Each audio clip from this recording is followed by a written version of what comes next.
name is Rowan Roberts.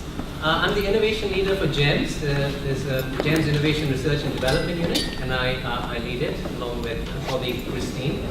And we look at innovation across all the 40 GEMS schools. And that's what I do professionally, but in my personal private time, I'm the director of SciFest Dubai, which is the first science festival of its kind that celebrates science through the arts, through drama, music, photography, painting, poetry, literature, and so much more. We're in our third year this year, and we had 15,000 students last year, 200 different events across 6 days, so it was pretty special. But I'm also co-founder of Café Scientifique, which is a meetup group to talk about science in an informal setting. But my degree is in literature, and I'm a passionate advocate of STEAM education: science, technology, arts, engineering, and maths. So we'll look at why we should move from STEM to STEAM, and we'll talk more about that. But usually, a nice way to start is with an energizer. So could I please ask you to stand up, find someone you don't know, and just have a quick introduction, learn their name, where they're from, and then we'll move on with the energizer. Someone you don't know. I wish we had more time. It's very difficult to do anything in 45 minutes, so we're going to have to rush through. Could I ask you to stand in 2 circles, please? One over here and one over there. Just in a circle.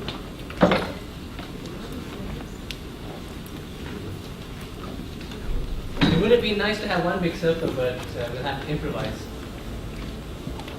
Hi, we're just doing an energizer, so if you can choose either group and we'll form a circle. Thank you. Settle down first. No, it needs to be a circle.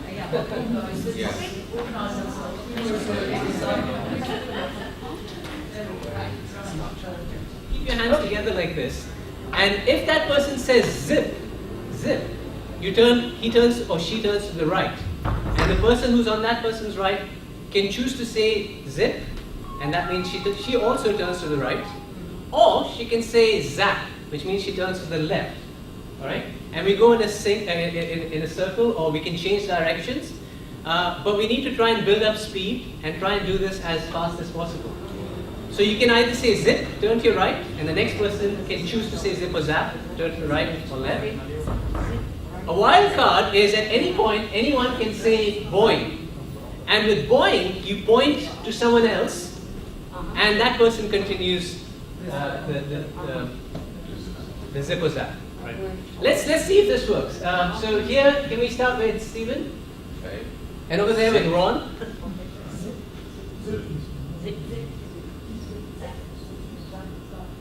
Why not zap? Well, you can change it.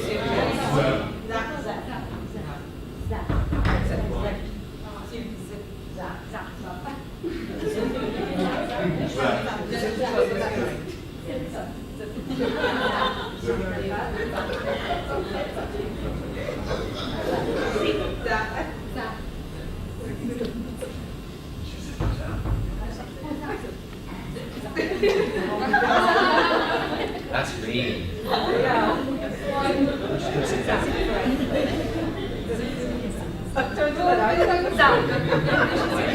Let's try boing. Someone try boing. Yeah, okay. That's point, by the way. That's when you toss it over. You just point to anything. And then you can go zap. Alright, so we only have 45 minutes, and less than that in fact, 35 minutes now. And we'll look at why, ultimately, there's a mindset that needs to change, especially among science and maths teachers, and among educators as well. Now, we'll look at why STEM should become STEAM, and we'll consider briefly how some tools from art can be used to promote science or scientific thinking. And mainly we'll look at some reasons why STEM should become STEAM. Now, where did this whole acronym STEAM come from? In the 1990s, American educators discovered that American students were lagging behind the rest of the world when it came to science and maths. So they invested heavily in STEM subjects: science, technology, engineering, and maths.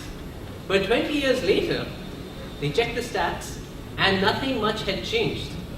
America was still lagging behind many of the other developed countries when it came to STEM subjects. And at the same time, we were making rapid strides in neuroscience. Now, we've learned more about the human brain in the last 5 years than we have in all the previous centuries combined. Brain mapping and brain scanning and neuroscience is now an information technology. And like all information technologies, it's growing at an exponential rate. Yep, let's see here, there's two over here, and there's one over here, and one over here.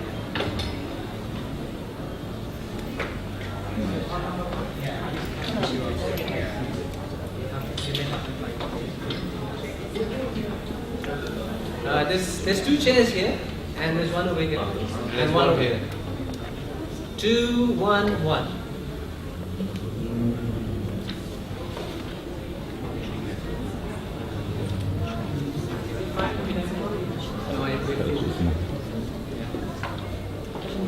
There's one here and one over there.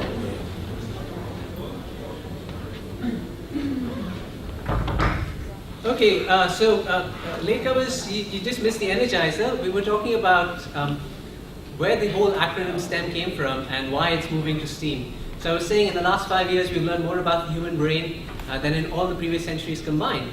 And everything we're learning from neuroscience is telling us that if you want to create innovative, creative students, then you have to use strategies from the arts in science and maths. So there is a scientific basis for why schools are now focusing on STEAM education and why KHTA are also focusing on STEAM education. Now, this session that we're doing here is actually just a small part of a much longer series of trainings because it's not possible to convert a teacher in just 45 minutes. It's all about continual professional development. So it takes a few sessions to look at all the reasons and all the strategies to move from STEM to STEAM. But a book I highly recommend is by David Souza, and I'll play a video by him shortly. And he talks about why STEM should move to STEAM, and he uses loads of strategies, and he has lesson plans and all kinds of things. In fact, his book is outside at the registration desk right over here. You can have a look. Highly recommend his book.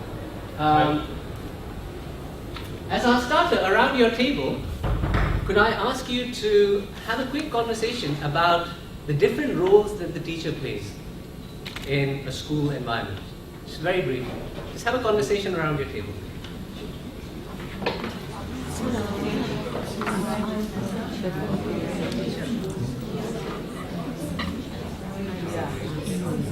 Okay, let's hear your quick responses. I could hear counselor, facilitator, anything more? Innovator, yes. Parent. Raise your hand so I can, yeah. Sometimes the parent. Yeah, in local parentis, we are in a parent substitute, yeah. Anything else? Motivator, yeah. Demonstrator, yes. We're all this and so much more. Counselors, facilitators, motivators, parents. Sometimes even cops, when stuff gets stolen, we have to find it. But I'd also like us to start seeing ourselves as entertainers. And when you look at yourself as an entertainer, then your classroom is no longer your classroom. It becomes your stage, and the students become your audience. And your lesson becomes a show. And if you want your kids to come back excited, if you want your audience to come back excited day in and day out, week after week, month after month, then you've got to make your show entertaining. And the other role, not just entertainer, but the other role I'd like us to start seeing ourselves as is brain changers. Now, we listened to David Souza talk about how teachers, or teaching is the one profession where our responsibility is to literally change how the neurons in our child's brain are connected. So we're literally brain changers. So this needs to start being a change in mindset. When you walk into the class, it's not just 20 students, it's about molding and changing the connections in their brain. So let's listen to David Souza talk about what teachers are.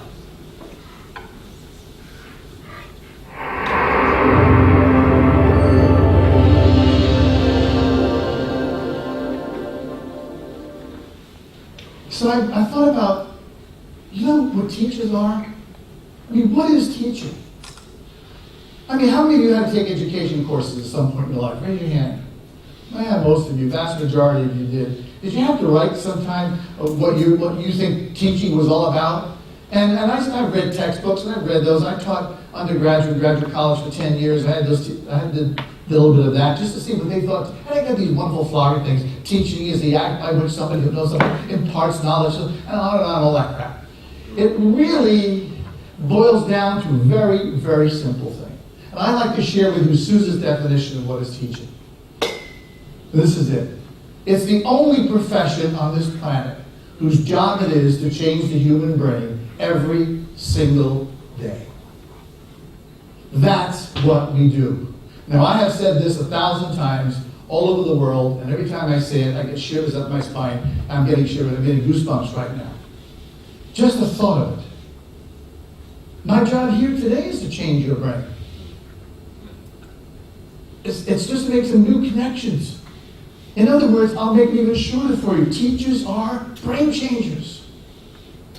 Well, damn it, if we're brain changers, doesn't it make sense that the more we understand about how that brain works, the better we can be at that? Hello? It's okay to talk back to me. Does that make sense? Yeah, by the way, talk. This is I think, a revolution in our profession. It's a rejuvenation.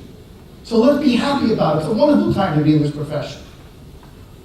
Sure, we have our problems. Never before have communities demanded so much of our schools. We don't just teach kids anymore, we raise kids in many places. In local parentis have never been truer. But the good news is we're learning more about how this brain works. And technology can help us with that. But like any good innovation, it has its positives and it has its negatives. We'll talk more about the positives today. We're brain changers. When you are in that classroom and you are working with your students, this is what's happening in their brain. New connections are being made. They're thinking, making connections from what you're presenting today to what they already know. They're searching their long-term storage areas to find out, what do I know about this so far? Does this make sense to me? Why do I have to know this? What's it going to do with me? That's what's happening. This is what makes us such an incredible profession. We change people's brains every day. This has become so important that we actually have a new science that has evolved now. It's called educational neuroscience. It's kind of the interface between neuroscience, pedagogy, the art of teaching, and psychology. Sometimes it's called mind-brain education. But it's a new science. It's now officially a science.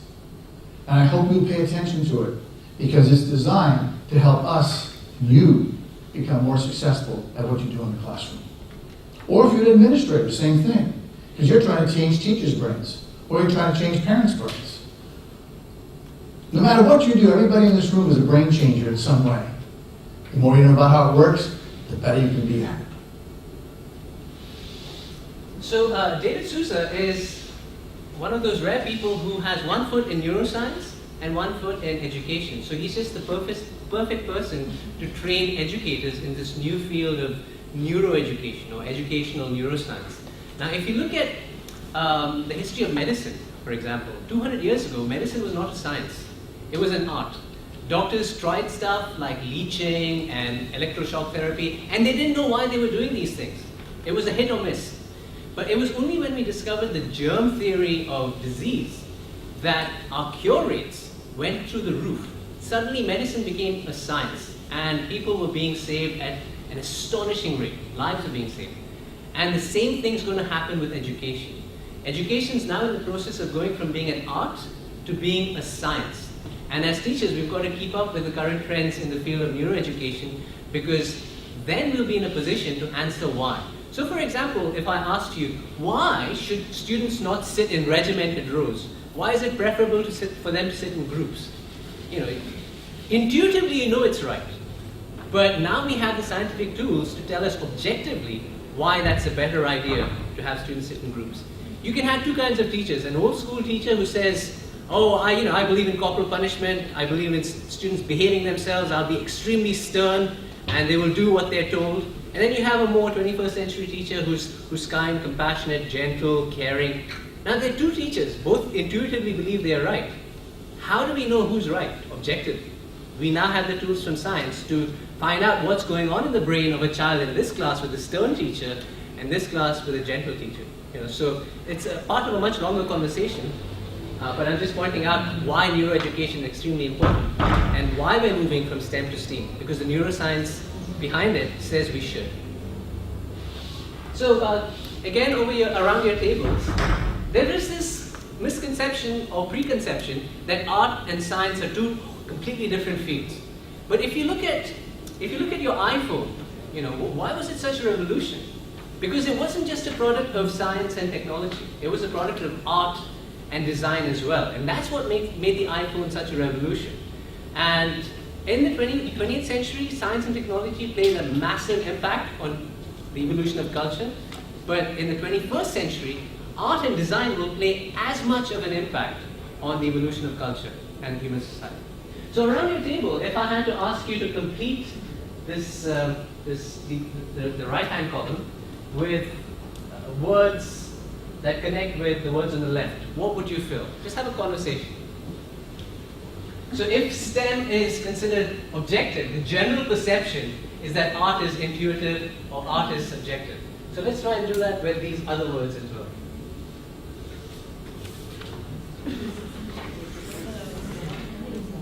Okay, let's look at the next slide. So this is the general perception.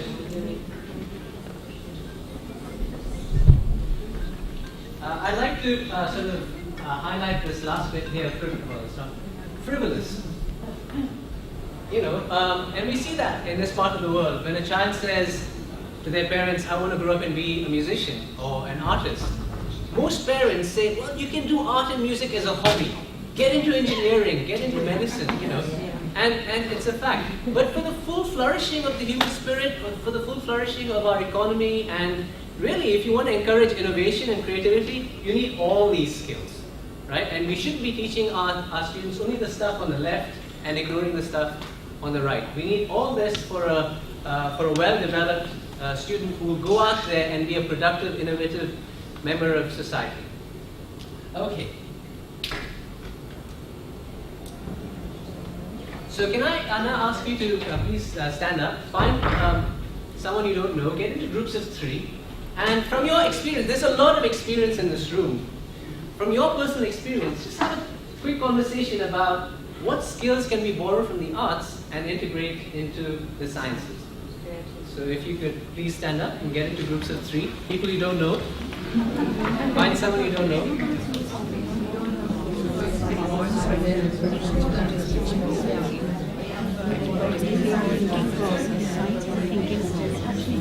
With the logic, science is with the logic. You are working on some unification of resources. Math. So let's move on to another brief video. Tonight I'm announcing a new challenge: to redesign America's high schools so they better equip graduates for the demands of a high-tech economy. And we'll reward schools that develop new partnerships with colleges and employers, and create classes that focus on science, technology, engineering, and math.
out is just focusing on STEM isn't enough.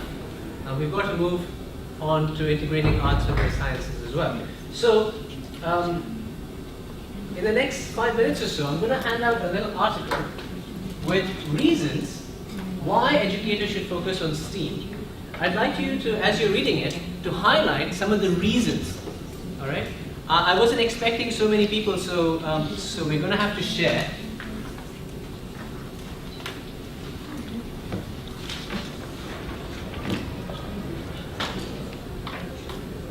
Can you please just highlight the reasons?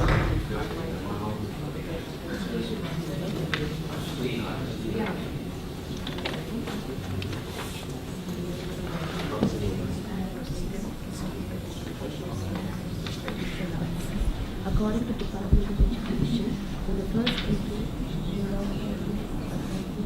So based on what you've read, based on your personal experience as an educator, would someone like to share some of the reasons why? I mean, I was going to do this as a circle activity, but it's become much too big and we don't have the space, so we just do a verbal discussion. Why should we move from STEM to STEAM based on what you've read or based on your personal experience? I think there's something. One side of the brain only retains what we learn, we go to memorization. The other side is focus on creativity and the art in us. Right. So bringing out both the balance can create better outcomes. Yeah. Sorry, one of the biggest myths is this left brain, right brain. This is a hangover from the 1950s when, I'm not, I don't mean to challenge you or say you're wrong. It's just that this is a big myth in the educational community. And we've got to stop teaching our kids and telling this to our parents that, oh, left brain is analytical, right brain is creative. That does not exist at all. It's a myth from the 1950s when we didn't have the tools to probe the brain. Now we know that when you're doing any creative task or when you're doing any analytical task, you use your entire brain. There is no right brain, left brain. So I just needed to point that out. But from the article that you just read, some of the reasons why we should focus on STEAM. Yeah. Maybe the demanding of the working places nowadays, looking for more creative people and looking for people who think out of the box. Exactly. So that would be like one. Yeah, it would help in getting a job or employment in the future. Yeah. Anything else? I saw some of you highlighted some stuff. Yeah.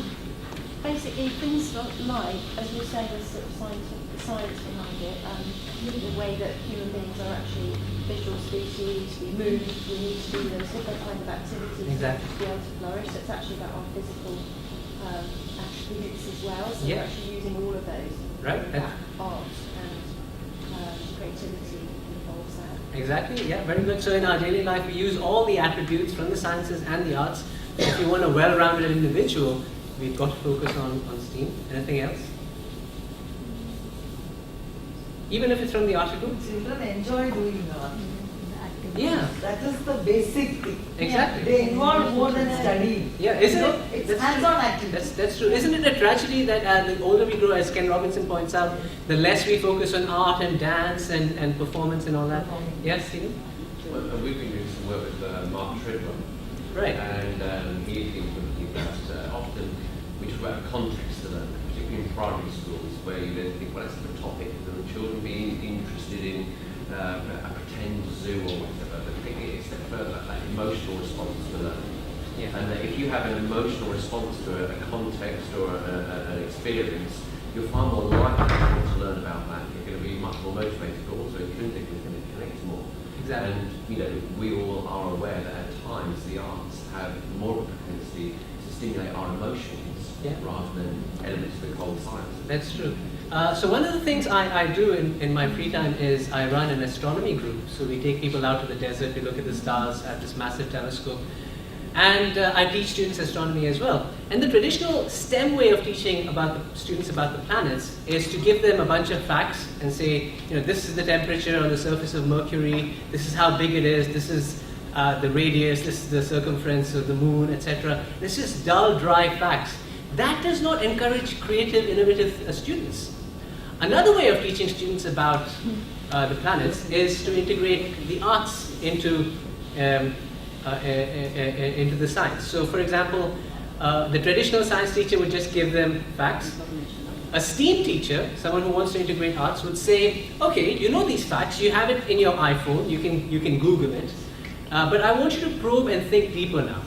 And now imagine you are on Mercury, or you're an explorer on Mercury. What kind of life forms would possibly live on Mercury, or Jupiter, or Mars, based on the characteristics of that planet? So now you're teaching the child to think deeper. So it's not just about rote learning, it's about making those connections. So now you know, okay, one side of Mercury is extremely hot, the other side of Mercury is extremely cold, it has no atmosphere, it's being bombarded by cosmic rays. So if a creature could live there, it should be able to withstand extreme temperatures, it should be able to have an exoskeleton to protect it from radiation, stuff like that, you know. Then you move to Jupiter. Jupiter has no land, it's just a gaseous planet, just hydrogen and helium. So any creature that lives on Jupiter has to be able to fly or float on hydrogen. Where would it get its food from? There are no plants growing there, so what kind of energy source would this creature have to have? So do you see how students will now have to think creatively instead of just memorizing facts? You know? So that's just one example of integrating arts into the sciences. So from your own experience teaching for so many years, are there any strategies from the arts that you've used, perhaps music or dance or performance, that you'd like to share? We just had one of the topics at KHA when we went through the middle school and high school topics of mathematics through dance.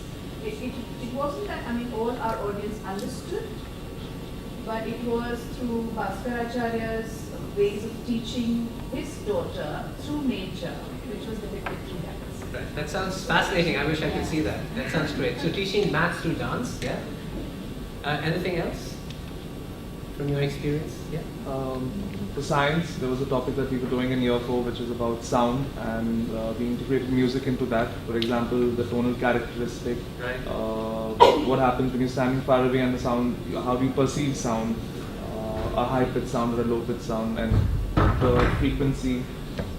So we related that to music. And excellent, yeah. Even in literature or English, you can do lots of stuff. You can ask students to convert a text into a fairy tale, or you can ask students to convert the plot of a story into a flow chart, so English and maths. You can ask students to convert a poem into a song, or write a song about a character. So there's lots of ways to integrate and promote deeper learning. And then finally, we're out of time, so as our plenary question, if you can share with the person next to you your hopes, fears, and an opinion generally about STEAM education. Because you meet a lot of educators who seem to think that STEAM is about dumbing down of the sciences. It's about making science easy. No, it's not that. It's about using strategies from the arts to teach science. It's not making science easier. It's not dumbing down of science. It's just making science more exciting and promoting that deeper learning. So have a quick conversation with the person next to you as our plenary. If we had more time, we could have explored some of these points. Look, in theory, we all agreed arts are important, we should teach the arts, but when it comes down to actually doing it, only a handful of schools promote the arts with the same passion that they do the sciences. And let's face it, that's how it is in many schools. Maybe you come from an exceptional school that gives equal weightage to arts and drama and music, but from our experience, I'm sure you'll all agree that the sciences and the business subjects get far more importance than the arts. So these are some of the reasons why we should teach the arts, and we could discuss this some more, but our time is up. So as homework, if you want, because there's so much information out there, sometimes we get overwhelmed. But the one person you can focus on is David Souza. His books are amazing, his talks are amazing. I met him in New York at the Brain and Learning Conference last year. He's just an amazing guy. He's very witty, well-read, bases his ideas on science.